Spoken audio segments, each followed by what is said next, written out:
సాక్షి political స్పైస్కి స్వాగతం. And ప్రస్తుతం 2 రోజుల ముందు ఎలక్షన్స్, అందరూ కూడా వాళ్ళ ప్రచారాన్ని ఫినిష్ చేసే క్రమంలో ఉన్నారు. ఈ మధ్య కాలంలో జరిగిన ఒక కీలక డెవలప్మెంట్ ఏంటంటే ముద్రగడ పద్మనాభ గారి అమ్మాయి బహిరంగంగా ఒక వీడియో పెట్టి ఒక సంచలనం సృష్టించారు. అంటే చాలామందిని ప్రభావితం చేసే బోల్డ్ అనే విషయాలు అందులో చెప్పారు. ఇందులో వాస్తవాలు ఎంత, ఎందువల్ల ఒక కుటుంబంగా ఉండే చాలా చోట్ల చీలికలు కనిపిస్తున్నాయంటే ఈసారి ఈ ఎలక్షన్లో, ఈ అంశంపై మాట్లాడడానికి మనకి విశ్లేషకులు, political observer and advocate by profession Ramanujam గారు ప్రస్తుతం సాక్షి స్టూడియోస్లో ఉన్నారు. నమస్కారం సార్. నమస్తే అమ్మా. ముద్రగడ పద్మనాభం గారి కుటుంబానికి మీరు చాలా దగ్గర కదా సార్, అంటే వారి కుటుంబాన్ని మీరు గమనిస్తూ వచ్చారు చాలా రోజుల నుంచి. ఈ మధ్య వారి కుమార్తె వీడియో చూసారా? చూశానండి. మీ మీ అభిప్రాయం ఏంటి సార్? వాళ్ళ కుమార్తె వీడియో చూసే ముందు ఆ కుమార్తె ఎడ్యుకేషన్ క్వాలిఫికేషన్ 7th క్లాస్ అమ్మ. 7th క్లాస్, కనీసం 10th క్లాస్ కూడా పాస్ అవ్వలేదు. కాకపోతే ఏంటంటే వాళ్ళ మాంగారు రవికుమార్ అంటారు చాలామంది, యాక్చువల్గా ఆయన పేరు రవీంద్ర కుమార్. రవికుమార్ అని ఆయన ఎక్కడో ప్రకాశం డిస్ట్రిక్ట్ నుంచి అక్కడి నుంచి వచ్చి ఇక్కడ రాజమండ్రిలో సెటిల్ అయ్యాడు. ఆయన పద్మనాభం గారి దగ్గరికి వచ్చి, ఎందుకంటే పద్మనాభం గారితో నాకు వ్యక్తిగత పరిచయం ఉంది కాబట్టి, వాళ్ళ కుటుంబంతో సాన్నిహిత్యం ఉంది కాబట్టి క్లియర్గా చెప్తున్నాను. కట్నం లేకుండా అవసరమైతే ఎదురు కట్నం ఇచ్చి మీ అమ్మాయిని చేసుకుంటా అని చెప్పి చేసుకున్నాడు ఆయన. ఎందుకు? ఆయన ప్రారంభం నుంచి కూడా లిటిగెంటే, భూములకు సంబంధించి కానీ లేకపోతే ఏమైనా సిక్ ఇండస్ట్రీస్ కొనటం కానీ ప్రతి దాంట్లోనే లిటిగేషన్ ఉంటేనే ఆయన ఎంటర్ అవుతాడు. అవును. ఆ విధంగా ఏంటంటే ఆయనకు ఒక పొలిటికల్గా ఒక పెద్ద పేరున్న వ్యక్తి వెనకాల అండదండ ఉంటాడనే ఉద్దేశంతో వీళ్ళ అమ్మాయిని చిన్న వయసులోనే పెళ్లి చేశాడు పద్మనాభం గారు కూడా. అది తప్పు రైట్ అనేది మనకు సంబంధం లేదు, వాళ్ళ కుటుంబ వ్యవహారం చేశాడు. తర్వాత వాళ్ళ కుటుంబం కూడా చాలా డిస్టర్బెన్సెస్ ఫేస్ చేసింది. ఈ అమ్మాయి కూడా భర్తతో కూడా చాలా డిస్టర్బెన్సెస్ ఫేస్ చేసింది, మాగారితో కూడా చాలా డిస్టర్బెన్సెస్ ఫేస్ చేసింది. 2 అమ్మాయిలు పుట్టిన తర్వాత కూడా అతను కట్నం కోసం డిమాండ్ చేస్తే ఎమ్మెల్యే క్వార్టర్స్లో ఈయన కొనుక్కున్న బిల్డింగ్, అప్పట్లో ఎమ్మెల్యేల కాళ్ళకి 3 లక్షలకి 4 లక్షలకి అపార్ట్మెంట్లు అమ్మితే అది కూడా అమ్మాయి పేరున రాశాడు. 2 పిల్లలు పుట్టిన తర్వాత ఇది జరుగుతుంటే ఈ అమ్మాయి ఏంటంటే, ఈ అమ్మాయి గురించి ఒక 3 విషయాలు చెప్పాలి. ఒకటి, సెలబ్రిటీ హోదా అనుభవించిన అమ్మాయి. ఎలాగా? ఎమ్మెల్యే గారు అమ్మాయి, లేకపోతే మినిస్టర్ గారు అమ్మాయి, అప్పటికి చిన్నపిల్ల. ఆయన ఎమ్మెల్యే అయ్యేటప్పటికి కొంచెం చిన్నపిల్ల. ఎమ్మెల్యే గారు అమ్మాయి వస్తుందా, లేకపోతే ఎమ్మెల్యే గారు పాప వస్తుందా, లేకపోతే మినిస్టర్ గారు పాప వస్తుంది, మినిస్టర్ గారు అమ్మాయి వస్తుంది, ఎంపీ గారు అమ్మాయి వస్తుంది అన్న విధంగా సెలబ్రిటీ హోదా అంతా తండ్రి ద్వారా అనుభవించింది. ఈవిడ ద్వారా ఆయన ఏమీ అనుభవించలేదు. ఎందుకంటే ఈవిడ ద్వారా అనుభవించడానికి ఏముంటుందంటే, ఇన్ కేస్ ఈ అమ్మాయి ఏమైనా ఐఏఎస్ ఐపీఎస్ ఆఫీసర్ అయిందనుకోండి, తండ్రి పేరు చెప్పరు, ఐఏఎస్ కరెక్ట్గా రా ఫాదర్ అయినని చెప్తాడు. ఇంకా అప్పటి వరకు ఆయనకున్న నేము గేము అంతా చచ్చిపోద్ది. ఎస్పీ గారి ఫాదరు, కలెక్టర్ గారి ఫాదరు, లేకపోతే పలానా కమెడియన్ ఫాదరు అనే విధంగా ఒక సెలబ్రిటీ హోదా సంపాదించుకున్నప్పుడు అవుతాయి. అది కూడా ఏమీ లేదు. సరే, అవన్నీ పక్కన పెట్టాక పాలిటిక్స్లో ఇవన్నీ హోదాలు అనిపించింది, అది ఆటోమేటిక్గా వచ్చినాయి. తనేమి పోరాడి తెచ్చుకునే కాదు, కావాలని తెచ్చుకునే కాదు. అవన్నీ పక్కన పెడితే ఒకటి ఏంటంటే, తండ్రి తాలూకు సెలబ్రిటీ హోదా అనుభవించినంతకాలం అనుభవించి తండ్రికి అవమానాలు పాలైనప్పుడు ఎప్పుడైనా పబ్లిక్లోకి వచ్చావా? ప్రెస్ ముందుకు కానీ ప్రజల ముందుకు కానీ. మీ ఫాదర్ని ఏమేమి తట్టారు? ఫోటోలు పెట్టారు, అవును, దండ వేశారు, అట్టుపళ్ళు పెట్టారు, అగరొత్తులు వెలిగించారు. ముద్రగడ పద్మనాభరెడ్డి అని చెప్పి అన్నారు, ఉప్పారెడ్డి అని చెప్పి అన్నారు. ఎన్ని ఎదవ మాటలు మాట్లాడుతున్నప్పుడు నువ్వు ఇప్పుడు పవన్ కళ్యాణ్ గారికి వెళ్ళి, ఏమంటే మీ ఫాదర్ని ఎట్లా మీ కార్యకర్తలే తిడతారని చెప్పి చెప్పకల్లా, ఒక ప్రెస్ని కాకేసి, లేకపోతే సోషల్ మీడియాని కాకేసి, లేకపోతే నువ్వు ఒక సోషల్ మీడియాలో కానీ ఫేస్బుక్లో కానీ మా ఫాదర్ తిడతారట్రా, మా ఫాదర్ ఇంతకాలం మీకు ఇంత విధంగా సర్వీస్ చేశారు అని చెప్పి ఏ రోజైనా కొంచెం చేయగలిగావా?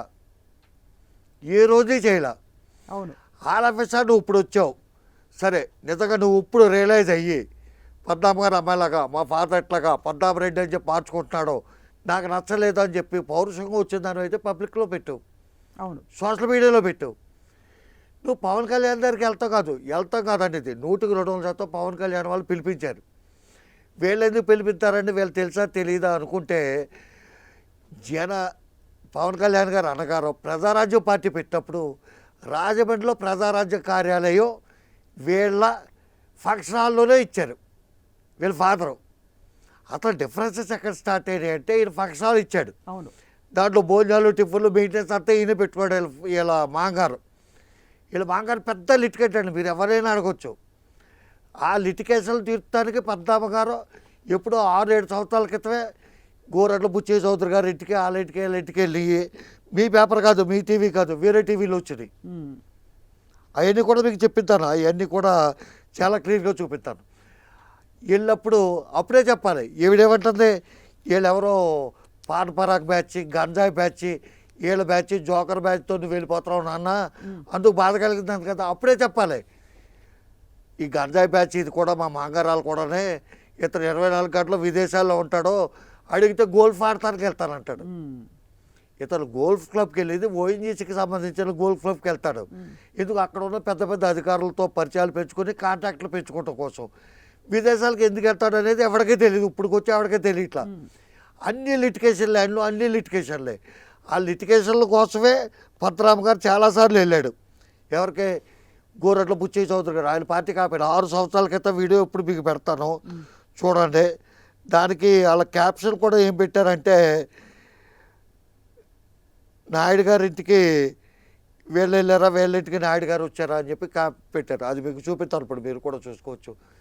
అంటే అప్పుడే చెప్పాలి, అవును నాన్న మనకి ఇవన్నీ వద్దు, వీళ్ళు బ్లేడ్ బ్యాచ్, గంజాయి బ్యాచ్, బ్రోకర్లు, వీళ్ళు గొడవ కోసం నువ్వెందుకు నాన్న అని చెప్పి అప్పుడు చెప్పలా. వాళ్ళ మాంగారు ఆస్తి, వీళ్ళ భర్త ఆస్తి, లిటికేషన్లో ఉన్న ఆస్తుల కోసం కాబట్టి అప్పుడు ఎంకరేజ్ చేసింది. ఇప్పుడు ఆల్ ఆఫ్ ఏ సడన్ వచ్చి వీళ్ళు ప్రజారాజ్యం టికెట్ ఎందుకు ఇవ్వలేదంటే, ప్రజారాజ్యంలో కండిషన్ పెట్టారు. నువ్వు ఫంక్షన్ హాల్ ఇచ్చావు, టిఫిన్లు పెట్టావు, భోజనాలు పెట్టావు, కాకపోతే అలాగే ఇచ్చారయ్యా, నువ్వు ఎక్కడో ప్రకాశం జిల్లా నుంచి వచ్చావు, నువ్వు వెళ్ళి మీ విజయకుని తీసుకొచ్చాయి, పద్మనాభ గారిని ప్రజారాజ్యంలోకి తీసుకొచ్చాయి, ఇద్దరికే టికెట్లు ఇస్తాం అని చెప్పి అది అడుగుతానికి వెళ్తే గన్నట్టు కాల్చి పారేస్తారు. మళ్ళీ ఎప్పుడైనా ఇటువంటి ప్రభుత్వాలు పట్టుకొచ్చావా అంటే అని చెప్పి అన్నాడు. ఆయనకి గన్ లైసెన్స్ ఉంది పద్మనాభ గారికి. మీరు వెళ్ళి కాబట్టి పద్మనాభ గారిని అడగండి ప్రభుత్వాలు పట్టుకొచ్చాడా లేదా అని చెప్పి. వాళ్ళ అమ్మాయి 7వ తరగతి చదువుకుందా లేదా అని చెప్పి అడగండి. అప్పటికి పెద్ద ఏం తెలియదండి. మరి ఎందుకు ఇప్పుడు ఇంత పెద్ద వీడియో పెట్టడానికి కారణం ఏంటి? వీళ్ళు పెట్టించారు.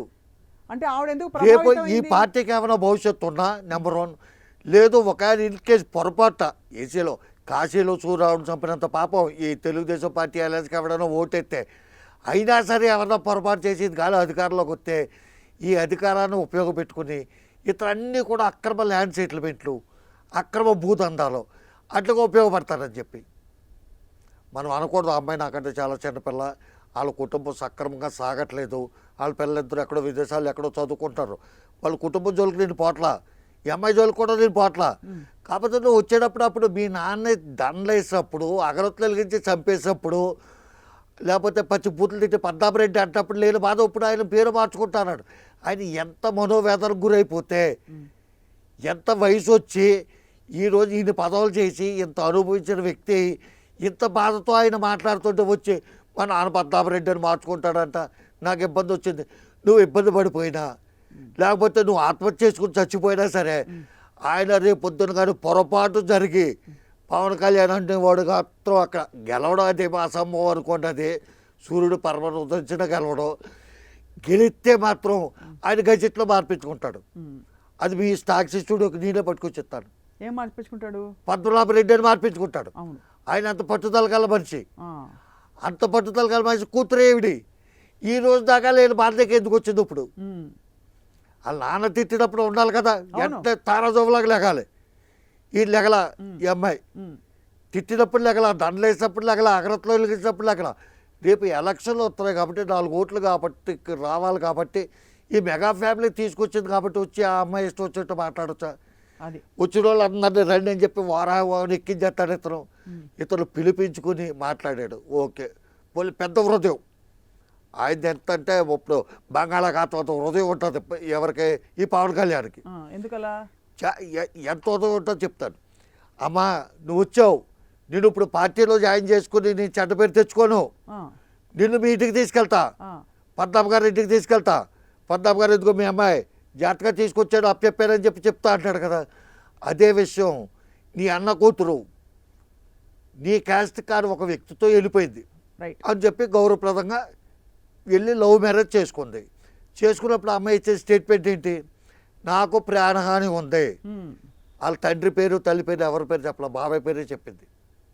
అప్పుడే ఆయన ప్రెస్ను కూర్చోబెట్టి అది గన్న పట్టుకెళ్ళి ఇచ్చేసి ఏదో కామన్ మ్యాన్ ప్రొటెక్షన్ ఫోర్సో లేకపోతే అన్కామన్ మ్యాన్ ప్రొటెక్షన్ ఫోర్స్ ఏదో పెట్టాను, అవన్నీ అక్కర్లేదు. ప్రెస్ సమక్షంలో అమ్మ, పత్రికా విలేకరులు, పోలీసు వాళ్ళ సమక్షంలో నువ్వు నా దగ్గరికి రా అమ్మ, నిన్ను నీ ఇంటికి తీసుకెళ్ళి అప్పచెప్తాను, నిన్ను నీ భార్య నీ భర్తని సగౌరవంగా అప్పచెప్తాం, వాళ్ళకు ప్రొటెక్షన్ ఇస్తాం, మీ జీవితం సుఖవంతంగా సాగిపోయే అవకాశం మీకు కల్పిస్తాం. లేదు మీ నాన్న తెస్తాడని భయం ఉంటే నా ఇంటికి రా, నా ఇంట్లో పెట్టి కూర్చుంటాను నిన్ను. మీ నాన్న వస్తాడో లేకపోతే ఇంకొక చిన్న నాన్న వస్తాడో ఎవడొస్తాడో నేను చూస్తాను, వాళ్ళు రారు, వస్తే నేను కాపాడతాను, నాకు కూడా గన్ లైసెన్స్ ఉంది, నా దగ్గర కూడా గన్ ఉంది అని చెప్పి అప్పుడు చెప్పలా. అది కోడిగుడ్డు వెళ్ళిపోయే అమ్మాయి ఢిల్లీ వెళ్ళి ఢిల్లీ నుంచి స్టేట్మెంట్ ఇచ్చింది. ఎవరి మీద భయం ఉందని చెప్పింది. ఇతను ఆవేశపడంటే ఇతనికి ఏమీ తెలియదు, సుతాబార్లో ఏం తెలియదు, అందుకని చెప్పి ఈడు పెచ్చోడు, అందుకని నాకు భయం వేసేస్తుందని చెప్పి స్టేట్మెంట్ ఇచ్చింది ఇతని కోసం. ఇప్పుడు దానికి దీనికి ఏమిటి సార్ కనెక్షను? మరి అప్పుడు నువ్వు ఇంటికి తీసుకురాలేదు, నీ అన్నగారు సొంత రక్త బంధువు నీ అన్నగారు ఇంటికి తీసుకెళ్ళకపోయినోడు, నువ్వు పద్మనాభ గారు అమ్మాయిని పద్మనాభ గారి ఇంటికి తీసుకెళ్తా అంటే నీకల్లా ఏమి రైట్ ఉంది? అది ఏమి రైట్ ఉంది అసలు? అదే అమ్మాయికే రైట్ ఉంది కదా. వెళ్తాను మా ఇంటికాడ గిరి ఆపుతాడా, ఎవడ ఆపుతాడో, మా అన్నయ్య ఆపుతాడో, మా తమ్ముడు ఆపుతాడో, వెళ్తాను మా నాన్న పొమ్మటో వచ్చేస్తాను అని చెప్పి ఈవిడే వెళ్తుంది కదా. ఇతను ఎందుకు తీసుకెళ్ళాలి? నేను వస్తానని మీ ఇంటికి అని చెప్పి ఎందుకు అనాలి? వస్తానని కూడా ఒకసారి వెళ్ళలేదు, అసలు తగు కారణమే వస్తానని చెప్పి వెళ్ళకపోవటం. అటువంటి ఇప్పుడు మీ అమ్మాయిని తీసుకొస్తానండి. ఎంతమంది ప్రజల్లోని ఉదార స్వభావం, అతను మంచి స్వభావం చూపించుకున్నవాడు ఆ రోజే చెప్పాలి. అవును అమ్మ, కాలక్రమంలో మనుషులు పరివర్తన చెందుతారు అనుకోవచ్చు కదా అని. అప్పుడు తట్టంది ఇప్పుడు తట్టింది అనుకోవచ్చు కదా. మీకు ఒకటి తెలుసో తెలీదు, పుట్టుకతో వచ్చే లక్షణం కట్టెలో పెట్టే వరకు పోదు, అంతే అంటారు. అంటే అసలు పోదేతర లక్షణం. మీరు ఏ రోజు చూశారు? ఏ రోజు? నిన్న ఎన్డీటీవీ ఇంటర్వ్యూలో మీరు ఏమైనా చూసారా? ఎన్డీటీవీ అనేది కొంచెం పలుకుబడి కలిగిన వ్యవస్థ, మంచి వ్యవస్థ. ఆ ఇంటర్వ్యూలో ఎవరికే రిజర్వేషన్ ఉందంటాడు ఈయన. అవును, కాపులకే రిజర్వేషన్ ఉందంట కదా. అలా రిజర్వేషన్ వ్యవస్థకే నేను వ్యతిరేకం. అవును, స్కిల్ డెవలప్మెంట్ చేద్దాం, నైపుణ్యాలు పెంచుదాం, ఆడికి టైలరింగ్ నేర్పుదాం, చేపల పడతో నేర్పుదాం, ఇటువంటి నేర్పాలు బతికేస్తారు. రిజర్వేషన్లు అక్కర్లేదు. ఎస్సీలో కూడా 53 ఉపకులాలు ఉన్నాయి.